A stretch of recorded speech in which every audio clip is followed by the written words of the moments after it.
Hi అండి. నేను ఇంకా అత్తమ్మ వాళ్ళకి ఇంటికైతే వచ్చేసాను కదా. చూడండి ఇప్పుడే దిష్టి తీశారని చెప్పేసి ఇంకా మొత్తము మా ఇల్లు అయితే చూపిద్దామని చెప్పేసి నేను చూపిస్తున్నాను. చూడండి ఒకసారి. సింపుల్గానే ఉంటుంది. చిన్న ఇల్లు అయినా కూడా సరే చాలా సింపుల్గా ఉంటుందండి. చాలండి, చిన్న ఇంట్లో మనం సర్దుకుంటే చాలు. దానికన్నా సంతోషం ఇంకేమీ లేదు. ఉన్న దాంట్లోనే సర్దుకోవాలంటారు కదా.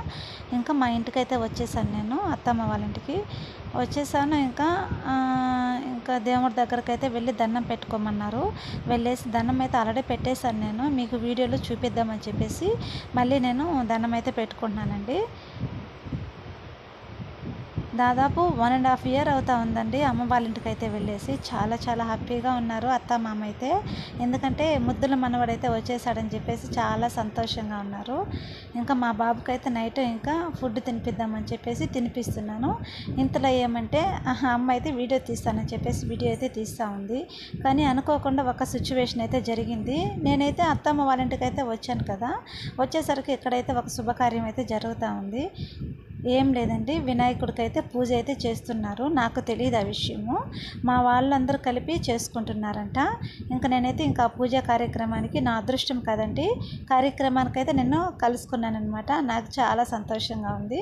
ఇంకా ప్రసాదాలు అయితే రెడీ చేసేసారనమాట. నేను వచ్చేసరికి అన్నీ చేసి పెట్టుకున్నారు. పంచామృతం అనేది ఇంకా తయారు చేస్తున్నారు. గుగ్గుళ్ళు, ప్రసాదము, పులిహోర, కేసరి, ఇంకా పంచామృతం అన్నీ చేసి ఆల్రెడీ రెడీగా పెట్టుకుని చూస్తారు. కావాల్సిన సామాన్లన్నీ గుడికైతే మేము తెచ్చేసుకున్నామంట. వినాయకుడు పూజ అనమాట. నేను చెప్పాను కదండి, ఆల్రెడీ నేను షార్ట్స్ అయితే తీశాను కదా. మాకు కుంభాభిషేకం అయితే జరిగింది, వినాయకుడు కుంభాభిషేకము. ఆ కుంభాభిషేకాన్ని అయితే నేను మళ్ళీ ఇప్పుడైతే చాలా చాలా సంతోషంగా అయితే వచ్చానంటే నాకు చాలా సంతోషంగా ఉంది.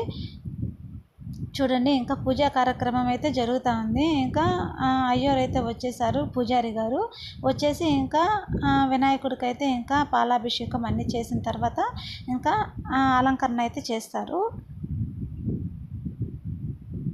చాలా కన్నులు విందుగా ఉంటుందండి. మా ఊర్లో అయితే మాత్రం చాలా బాగుంటుంది.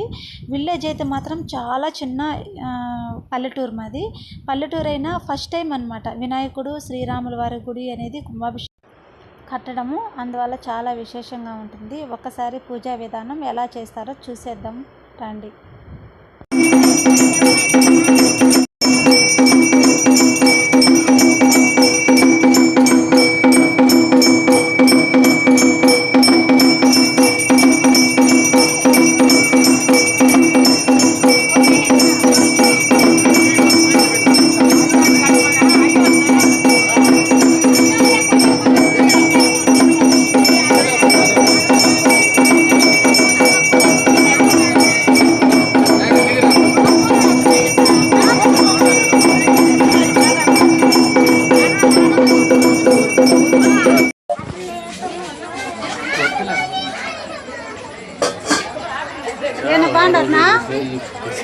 అన్న ఇప్పుడు చూసే మూడ్లో లేడు.